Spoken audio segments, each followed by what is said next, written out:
നമ്മുടെ കൊറോണ കൂട്ടം വരുന്നുണ്ട്. അതോടൊപ്പം നല്ല മഴയും കാര്യവും ഉള്ളതുകൊണ്ട് അവിടെ ഇവിടെയൊക്കെ നമ്മുടെ ഡ്രൈനേജിലൊക്കെ നല്ല കൊതുകൾക്കുള്ള നല്ല സാഹചര്യം നമ്മൾ ഒരുക്കിയിട്ടുണ്ട് അല്ലെ. ഭൂമിയുടെ അടിയിലേക്ക് വെള്ളം പോകാതിരിക്കാൻ വേണ്ടി നമ്മൾ ഡ്രൈനേജ് കിട്ടി. ആ ഡ്രൈനേജിൽ ചിക്കൻ ഗുനിയ, ഡെങ്കി ഇവർക്കുള്ള ആ ഒരു ആവാസ വ്യവസ്ഥ നമ്മൾ ക്രിയേറ്റ് ചെയ്തിട്ടുണ്ട്. അപ്പൊ അവിടെ നിന്ന് അവരൊന്ന് നമ്മളെ കുത്തി നമുക്ക് ഇതുപോലത്തെ മാരകമായ അസുഖങ്ങളും വരുന്നുണ്ട്.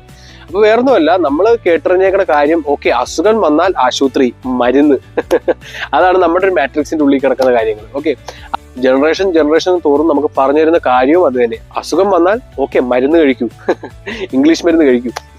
അപ്പൊ ഇംഗ്ലീഷ് മരുന്ന് എന്നുള്ള കൺസെപ്റ്റ് റിലാക്സേഷന്റെ പ്ലാനിൽ ഉണ്ടാവില്ല. ഓക്കെ, റിലാക്സേഷൻ പ്ലാനിൽ ഉണ്ടാവുന്നത് ഇമ്മ്യൂണിറ്റി ബൂസ്റ്റിംഗും അതോടൊപ്പം തന്നെ ഹോളിസ്റ്റിക് ട്രീറ്റ്മെന്റ്സ് ആയിരിക്കും. അതായത് പണ്ട് എങ്ങനെയാണോ നമ്മുടെ അസുഖങ്ങൾ മാറ്റി, അതായത് ഈ ഒരു ശരീരത്തിന് ഇങ്ങനെ നമുക്കൊരു 100 വർഷം ജീവിക്കേണ്ട ശരീരം ഒരു 50 വർഷം അല്ലെങ്കിൽ 30 വർഷത്തേക്ക് കുറഞ്ഞത് ഈ പറയുന്ന ഒരു മോഡേൺ മെഡിസിൻ ആ ഒരു കാര്യങ്ങളിലേക്ക് നമ്മൾ പോയോണ്ടാണ്. നമ്മുടെ വൃക്ക പോകുന്നത്, നമ്മുടെ ലങ്സ്, നമ്മുടെ ഹാർട്ട് എല്ലാം പോകുന്നത് ഈ പറയുന്ന ആന്റിബയോട്ടിക്സും കാര്യങ്ങളെല്ലാം എടുക്കുന്നതുകൊണ്ട്.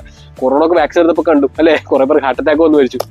അപ്പൊ അതൊന്നും വേണ്ട. റിലാക്സേഷന്റെ ഫ്ലാറ്റിൽ ഉണ്ടാവുന്നത് ആ ഒരു ആയുർവേദിക് ആയിട്ടുള്ള മരുന്നുകളായിരിക്കും. ചുമ വന്നു ഞങ്ങൾ മാറ്റിത്തരാം, പനി വന്നു ഞങ്ങൾ മാറ്റിത്തരാം, എല്ലാം ഞങ്ങൾ മാറ്റിത്തരും without any antibiotics and English medicines. Okay, അതായിരിക്കും റിലാക്സേഷന്റെ ആ ഒരു ഏറ്റവും വലിയ മോട്ടീവ്. അപ്പോൾ വേറൊന്നുമല്ല, നിങ്ങൾ ഇൻഹേൽ ചെയ്യുന്ന പ്യൂർ ആയിരിക്കും, നിങ്ങൾ കഴിക്കുന്നത് പ്യൂർ ആയിരിക്കും. അതായത് ബയോമാഗ്നറ്റിസം എന്ന് പറയും. ഇതൊന്നും ആരും നിങ്ങൾക്ക് പറഞ്ഞു തരില്ല. കാരണം ഇതെല്ലാം അറിയുന്നവർ അവരുടെ നിധിയായിട്ട് വെച്ചേക്കുന്ന കാര്യങ്ങളാണ്, അതായത് അവരുടെ സീക്രട്ട് ആയിട്ട് വെച്ചിരിക്കുന്ന കാര്യങ്ങളാണ്.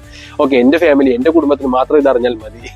അതായത് വലിയ ആക്ടേഴ്സ് അല്ലെങ്കിൽ വലിയ സുപ്രീം അതോറിറ്റി ഇരിക്കുന്ന ആളുകൾ, അപ്പൊ അവർക്കൊക്കെ അറിയാം. ഓക്കെ, അപ്പോൾ ഞങ്ങൾ ചെയ്യാൻ പോകുന്ന ആ ഒരു ബയോമാഗ്നറ്റിസം, ലൈഫ് ഫോഴ്സ് എന്നിങ്ങനത്തെ ആ ഒരു ശരീരത്തിൽ നിയന്ത്രിക്കുന്ന ആ ഒരു ഘടകങ്ങൾ എല്ലാവരും നിങ്ങളുടെ ബോഡിയിലേക്ക് ഇംപ്ലിമെന്റ് ചെയ്യും. ഓക്കെ, ഇത് എന്താണെന്ന് ഇപ്പം മനസ്സിലാവില്ല, ജസ്റ്റ് കേട്ടാൽ മതി. അത് ആ ഒരു സെഷനിൽ മാത്രമേ ഞങ്ങൾ പറഞ്ഞു തരൂ. കാരണം ഒരു വീഡിയോ 3 മിനിറ്റ് പറഞ്ഞു തീർക്കാവുന്ന പറ്റുന്നതല്ല അത്.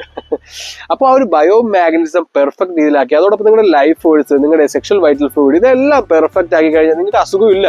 കാരണം കഴിഞ്ഞ വട്ടം വന്ന കൊറോണ ഞങ്ങളെ അഫക്ട് ചെയ്തില്ല, എന്നെ അഫക്ട് ചെയ്തില്ല. ഓക്കെ, ബിക്കോസ് എന്റെ ഈ ബോഡി എന്ന് പറയുന്നത് ഞാൻ അങ്ങനെ എന്റെ ബയോമാഗ്നറ്റിസം, എന്റെ ലൈഫ് ഫോഴ്സ് ഇതെല്ലാം പെർഫെക്റ്റ് ആയിട്ട് വെച്ചിരിക്കുന്ന ഒരു ബോഡി. എക്സസൈസ് എല്ലാം കൊണ്ടും, ഫോറസ്റ്റ് ബാത്തിങ് എല്ലാം കൊണ്ടും, ഫുഡ്, അപ്പോൾ ആ രീതിയിൽ ഞങ്ങൾ ആക്കി തരും. ഓക്കെ, അപ്പൊ യാതൊരുവിധ അല്ലെ കുഞ്ഞുങ്ങളൊക്കെ ആന്റിബയോട്ടിക്സ് എന്തുറപ്പുണ്ട് നിങ്ങൾക്ക്? അപ്പൊ അതൊന്നും വേണ്ട, അതൊന്നും ചെയ്യിപ്പിക്കില്ല. അപ്പൊ പണ്ടേ കേട്ടതും അറിഞ്ഞതുമായിട്ടുള്ള കാര്യങ്ങളെല്ലാം വിഡ്ഢിത്തരങ്ങളാണ്.